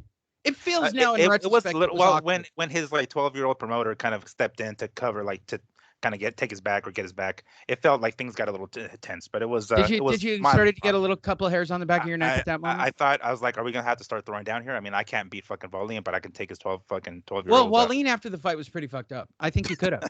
Yeah. I mean, sorry, I got him wrong. Adam Kawanaki. I should interview him. Hey, dude, what's it like to be a Polak fighter? I'll say it. If you get me that interview, I will fucking say it to his face. I'm just saying. It might be the greatest moment in Fight Net Radio history. Polak star, way to go, boxing scene. Start right off with the Polish. He's not the Polish star. He really isn't. How about Adam Kawanaki versus Anthony Joshua? I like this fight. I got to be perfectly honest. His win on October the 9th. And who's he fighting? He's fighting nobody, right? I have no fucking idea. I didn't even know he was fighting, but apparently he's going to fight on October 9th. I had no clue. Wait, is it on the undercard of the fucking... Well, isn't it Robert Helenius? Just read the top paragraph. Yeah. Wait. Polish star Kawanaki. Yeah, Robert Helenius. Yeah, on ESPN on the undercard. Yeah. Listen, Kawanaki is a fucking car crash of humanity, right? I think he'd be great. If he gets the win, I would push for an Anthony Joshua fight. I think that is a match made in heaven. I don't think he's gonna beat Helenius though. Helenius is the big guy he just had an upset victory in the heavyweight division that put him on the map. But he's a big man that can throw good, decent power. Kawanaki takes punches off of his chin all day. That's his defense, is his face. I don't see him winning this fight. I never thought he was really a good prospect for the PBC. They were right. He sells tickets over there. Where is he from? Chicago? Is that where they are? Yes. Yeah. But he's a Polak star, Andrew. Just remember. Boxing scene said it. They're getting little crowds from. I'll give them that. But as far as talent, no, the guy has good, decent combinations, but his defense is garbage. Helenius should be able to pull this one out and really make a comeback. Miggs?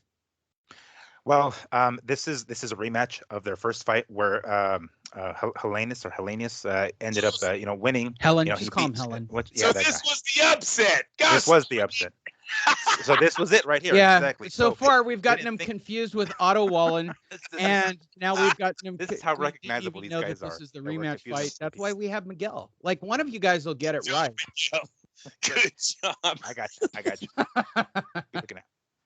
But I mean, yeah. Hey, the first fight was very, very entertaining. So to put another heavyweight fight on the card like this, it makes me want to maybe buy the pay-per-view, even though I still probably won't. But Thank you, VIP. Shout out to VIP Box.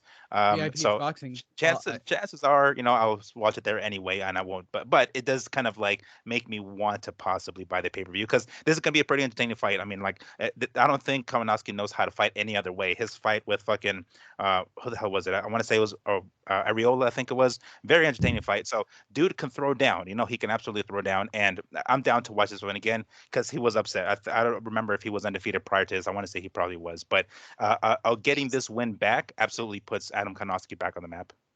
Ooh, you even got the Seek in the Oh. name. I was proud of you. I thought that's how you pronounce it. I don't know. And you should buy this pay-per-view, everyone. This is a legit pay-per-view from top to bottom.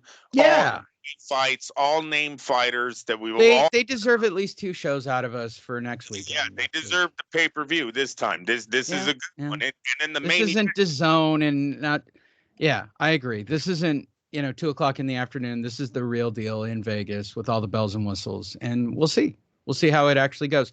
All right, let's get to. We have 2 major news stories here in the final half hour of the show. Thanks to we're gonna do exactly 2 hours. Andrew, you were right. 2 major stories this week. This is the first, so I'll be looking for the funny in it to possibly call the show this title. Manny Pacquiao officially retires from boxing.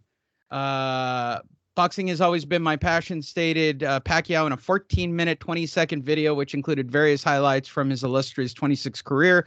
I was given the opportunity representing the Philippines, but now I get to go kill people in the Philippines and bringing fame and honor as the president of the country. What did you say? All right.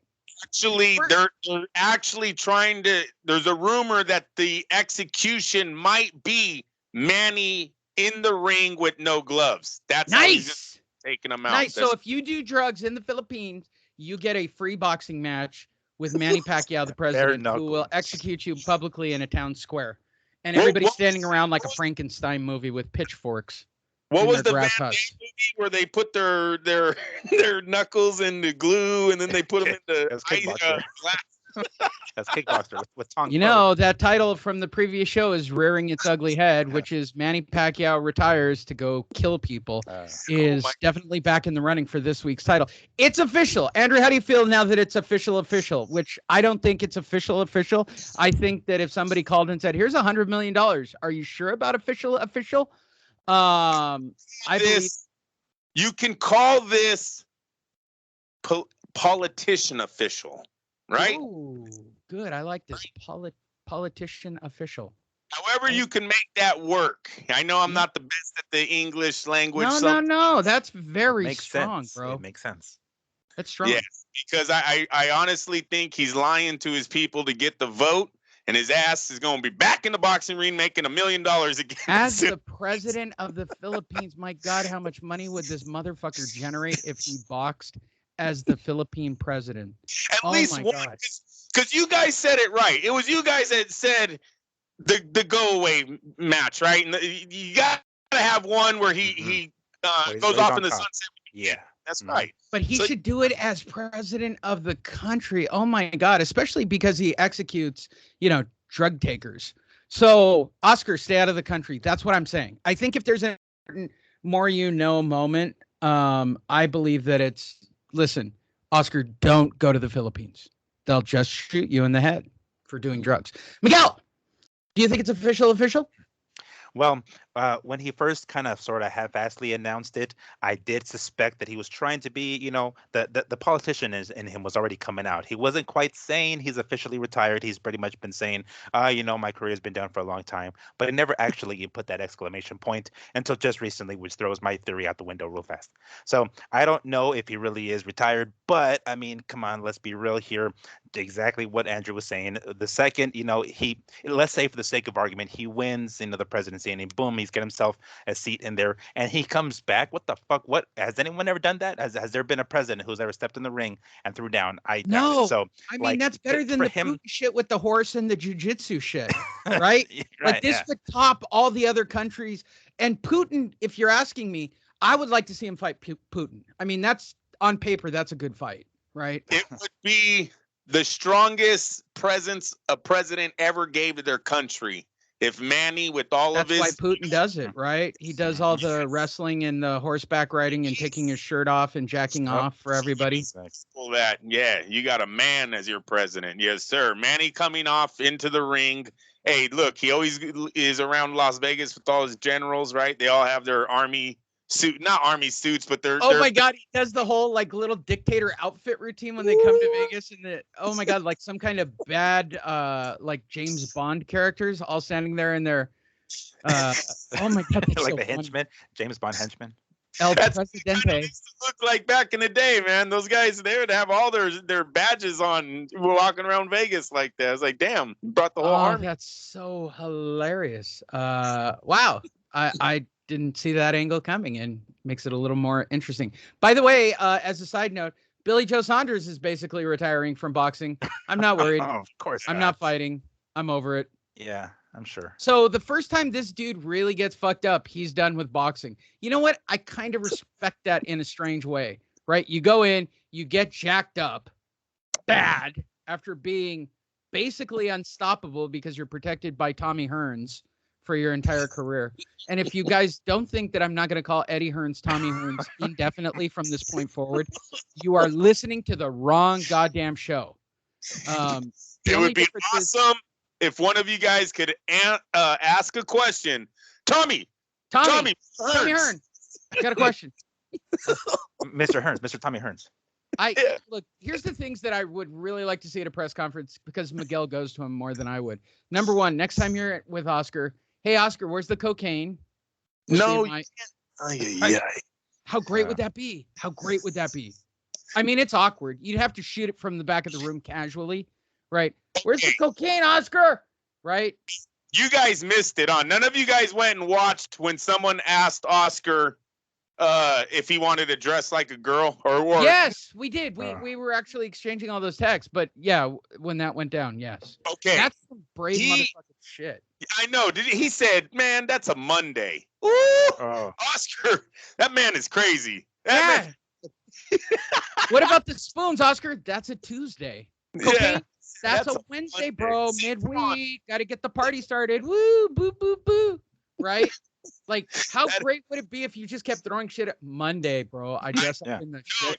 Hey, Lee, I swear to God, because he put it on his story. You know, when you ask Yes. and it goes to their direct message. No shame to I me should have at fucking all. asked where the fucking boxing gloves came from. I need to hear De La Hoya tell me that on that night, he told his guys, hey, get the gloves out of the trunk. Bring those with us. Yeah, with the fishnet. Yeah, with the fishnet. I need my boxing gloves. Hey, anyone got What about the piss in the scat, Oscar? That's a Thursday, bro. I should have asked. Look, he answered Woo! it. The balls. Someone else had the balls to ask him, what about the fishnets? He answered. Yeah, you should have went, what about the spoons? I would have gone with the spoons The next. spoons. Listen, the whole thing that I say is that the conspiracy behind that room that night, those photos, are the fucking boxing gloves. Bro, he was drunk as shit. He puts on his fishnets. He's getting real girly, right? Got my fishnet. Hey, where are my boxing gloves? What? Yeah. I don't think it went down that way. Let me tell you, okay, because I'm apparently the only one on the show who gets that fucked up for the room. So let me explain getting really that fucked up. No. So you're that fucked up. You're sitting there on the side of the bed. You brought back 2 A++ strippers to the room with you, right? Top of the fucking heap, A++ strippers. The minute they go, hey, we're going to do shit you can only see in movies, but we need you to put on the fishnets and the boxing gloves, and we want a picture. Fuck yeah, I'll do it. How quick do you want to see me do it? Like, do you want me to videotape me doing it? Fuck yeah. I need Oscar to tell me, no, bro. Sometimes when I go to my hotel room, I bring boxing gloves with me, even though I haven't fought in 20 fucking years. I need him to tell me that. Because when you get that fucked up, what Oscar looked in those pictures, you're being dressed. You're not dressing yourself. He put it on himself, man. He had 2 girls in front of him making promises. My theory's always been, there was Richard Schaefer. He's in the bathroom. Remember in Godfather? That chick, guys, they kill the hooker in the bed on the governor. He didn't want to give him the license, so they set him up. Richard Schaefer's in the bathroom shutting that door, you guys. So fuck me. So great. So great. What Richard Schaefer saw through the bathroom window. He's so great. All right. The third biggest story of the week. My God, they made the fight. My God, they made the fight. Yes. Down goes Frazier. Like, this is way up there. Terrence Crawford, Sean Porter is the first for real PBC non-mandated force down your throat fight, PBC top rank. Like, this is such an epic moment in boxing history. Now, Miguel and I were talking before the show, and he goes, well, there's Tyson Fury and there's Deontay. I was forced down their throats, and they went kicking and screaming the entire way. They did everything they could not to make that fight. Everything they could to not make that fight. This one, everybody sort of got on some kind of a page, and, you know, they gave Bob sedatives, I guess, to, all right, Bob, you and Al got to sit down in a room. All right, where are my drugs? Sure, we'll make the fight. You realize these guys only get paid $1 million, right? You're not going to do any of that crazy PBC bullshit where they think they should get $20 million, right? We both agree this is a bullshit fight, right? These are single hitters. Okay, great. Thanks, Al. I'm convinced that they had to convince Al and Bob to just sit there and fucking work this out, man. Give the fans one fight. I mean, you won't give up. You gave up Sean Porter, which, I mean, I'm impressed. And Sean Porter's actually a higher visibility because he does the actual play-by-play. Terrence Crawford's going to murder this mucking. I'll call it right now. This doesn't make it 6 rounds. Like, Terrence Crawford kills him. I have got to believe that he is literally, you know, despite all my rage, I'm still a rat in the cage kind of anger inside of him. Like, I really want to believe Terrence Crawford is that fucked up internally about what's happening with him. And he just kills Porter. Just kills him. I start with you, Andrew. Are you excited? I'm very excited for this fight, and I think you guys had it right. This is a big moment for boxing in the welterweight division for this era. To save this era of welterweight great fights, they need this fight to be successful, and they need Terrence Crawford to win. If Terrence Crawford wins and this fight makes a lot of money, believe out that Al Heyman is going to reach over the table with Bob Arum a few more times, because he's really ran the welterweight division out. He's played it out. All of his fights have been made. Hell, they're talking about rematches now. So this is a big moment, not only for Terrence Crawford, but all of us fans that watch this sport and hope that these fights get made at some point. Here we go. This is the beginning. Look, Lee, you're always right on the predictions. I'm still not going to go with you that it's going to be an easy fight for Terrence Crawford. Sean Porter has always given a hell of a performance in all of his fights. But he's been sitting on his ass for Showtime for a while now. You're right, but he's a great athlete. That should be able to carry him in this fight. Terrence Crawford also has been on the sideline, and he's angry. I think that really. Yeah. What's that? I think he's full of rage. I think he's getting fucked over, and he knows he's getting fucked over. The one thing, and then I'm going to pass it. You have to give Porter and Heyman credit on this one. They got $5 million, you guys. Jesus Christ. Yeah. They wanted to give Porter, remember, was it $1 million? $1 million, yeah. $1 million. Yeah. And we came on here and we're like, hey, man, you already lost. You should take that because you lost.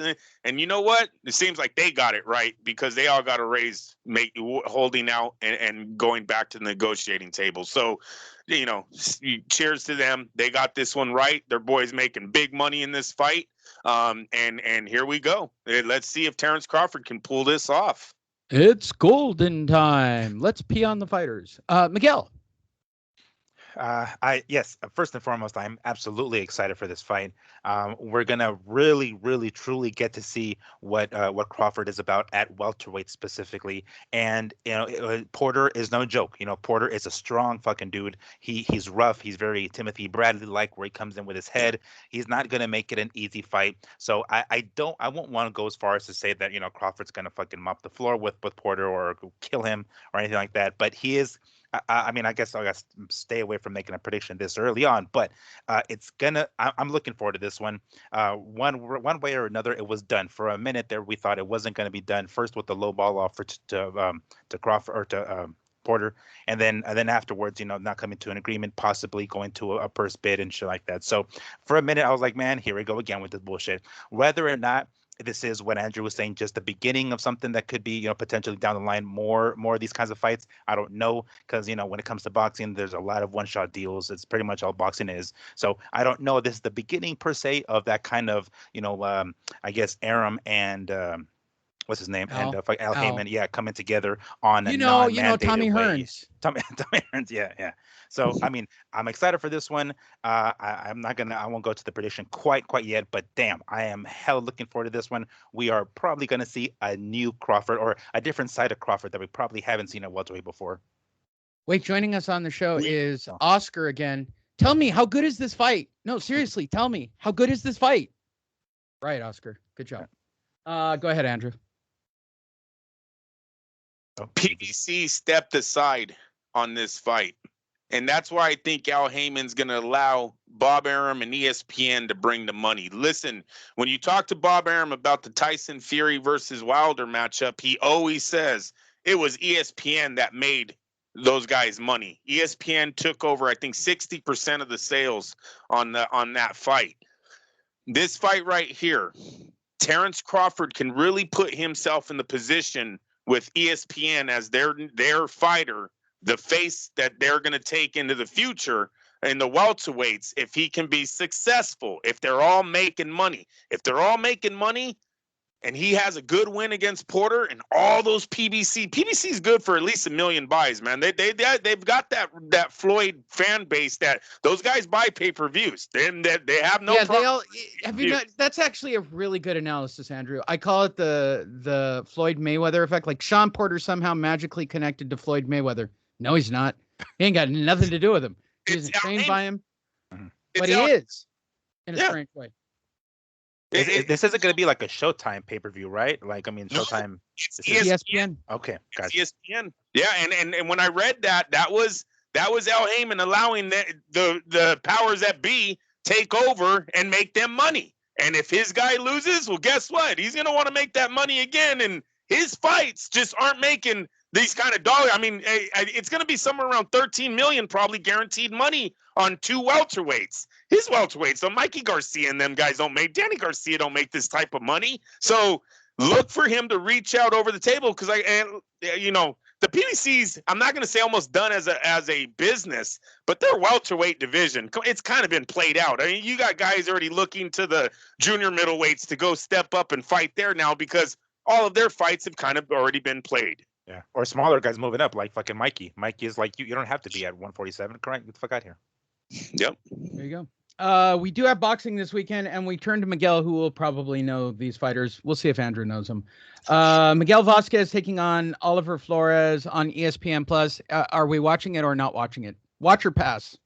I mean, if you have nothing else to do, watch it. But I mean, I would probably say pass. I mean, it's really nothing to write home about. There's nothing on that card. There's not even like a surprise of, we stuck something in on the bottom of the card somewhere of, hey, remember this fighter? I like those. Like if you have a shitty card, get a, hey, remember this fighter? Stick them on the undercard. You might get me. Andrew, you going to watch this? If I'm not doing anything else, yes, I will. But yeah. And Miguel, is this Miguel Vasquez, the lightweight former champ? Yeah. Yeah, that's not a main event. They're going 10 rounds. Yeah. Yeah, that's not a main event. Yeah. There you guys go. So no boxing until next week, which means next week, because you demanded it, it's a real U.S. fight. And Andrew gets his nipples hard for that shit. U.S. heavyweight fight in Las Vegas with all the bells and all the whistles. We will have multiple. I will see whether or not I'm going to go to Vegas and go to the press conference and do all of that stuff. I don't know. I'm debating it. Maybe we'll just have Miguel go show up, but he has a real day job these days. So we can't just randomly send him out to go to weigh-ins and press conferences. But I'll see.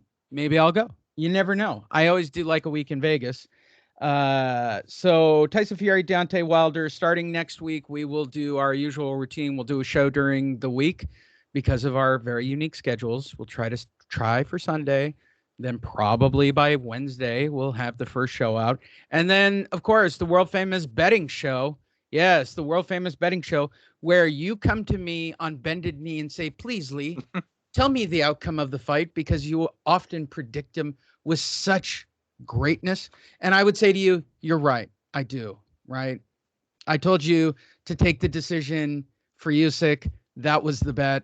The only thing I got wrong was split decision versus majority decision. But if you bet it exactly the way I told you, you didn't get 2-1. You got 2.5-1 because you took Usyke by decision. It's 2.5 or 3-1, in fact, for that play. So you're welcome from me. And I am happy to do it again next week for you. I will be giving out the exact round of the stoppage next week. I will. As I often do. Because it will end in a stoppage by one of these two. Either Tyson Fury knocks him out, or let's preview this. Do you see this fight ever going to a decision again, Andrew? No. No. It's one or the other. It's one or the other. That's right. Miguel? It's a good teaser. No, I don't. I mean, I'm. If we're not going to see a repeat of the third fight, maybe some miraculous fucking fluke, Fury gets knocked the fuck out or some shit. But one way or another, one of these guys are gonna, it's gonna end. Yeah, exactly. It's gonna end before the final bell. Yeah, I agree. So next week we'll give you a couple of shows. We'll update you on all the news sources. It's real simple. Go to fightnetradio.media and you can listen to us a bunch of different ways. You can follow us on Facebook. And YouTube. You can follow me on Instagram as well as Fight Fiend Migs on Instagram and the YouTubes. All of our stuff is up there. The shows are posted. There are links. There's easy ways to listen to it. I can't wait to go make my vision board. The question is, which one of the three stories, this is the final segment, which one of the three stories is the one we're going to highlight for the title? So I will ask you first, Miguel, which of the three major stories, Joshua versus Usyke, Pacquiao, or Crawford Porter, which one of those three should I spoof for the title of this week's show? And if you're playing along at home, go ahead and place your bets right now. All right, thank you. You placed your bets. Now go ahead, Miguel. All right. If the Pacquiao option is still him killing people, I'm going to say no on that one. Clearly. Damn, I'm losing votes on that one already. Damn. Yeah. Because of the major upset, I'm leaning towards Bob AJ. blows Hal and makes the deal. Yeah, but damn it, that vision board is just too tempting. Isn't it? I'm gonna go with the vision board. It's so good, right? You want me to go completely off topic and go for Tyson Fury's getting ready for the showdown and do the vision board artwork. I guarantee I'm doing the vision board artwork. Like, it's so funny to me. I'm doing it. If you do it good enough, it seems Deontay Wilder and Malik Scott have been taking many things off the internet and bringing them right into the promotion. So you never know.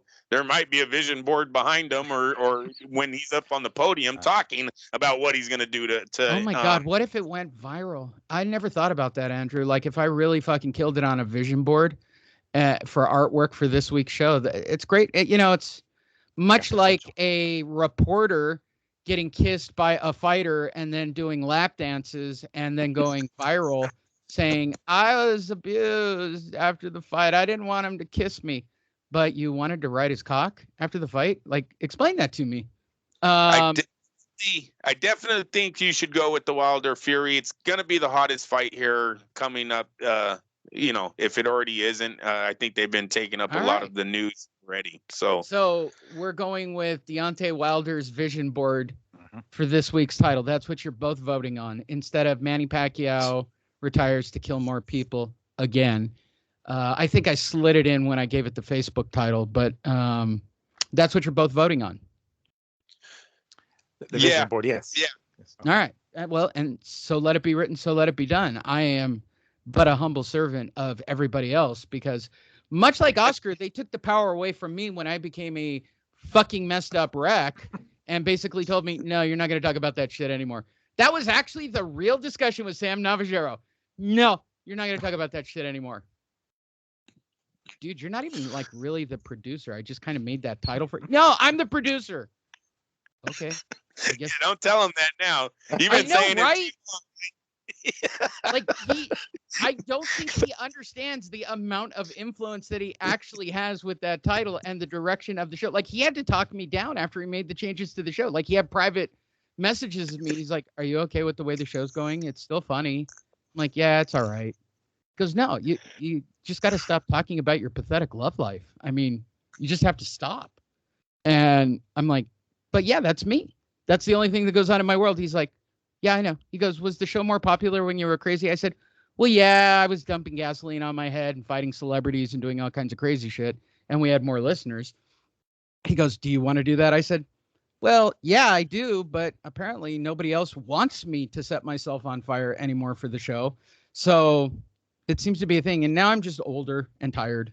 So I don't need to set myself on fire anymore or any of those things." And apparently nobody seems to give a crap other than the fact that I dated a white woman and I'm no longer dating a white woman and I'm never going to date another white woman again. Like I'm done. Fuck that. What a mess. I'm going back to crazy ass, ethnic women. It's just so much easier for me. I understand them better. There you guys go. That was a fun little ending. All right, Andrew, you haven't done it in a while. Take us out because you've been in the pocket for the entire show. Take us out hard. Give me an air horn closing. I didn't give a good send off to Manny Pacquiao, so I would like to thank Manny Oh wait, for hold the. on. Let me cue it up. Hold on. I was ready for this. Long, Hold on. bro. What's gonna be long? No. I got this. Hold on. I was prepared for this. Where is it?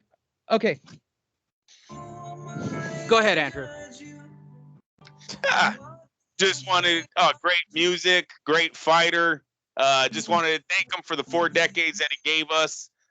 He represented everything I think fans want all the champions to be. He took all comers, he went after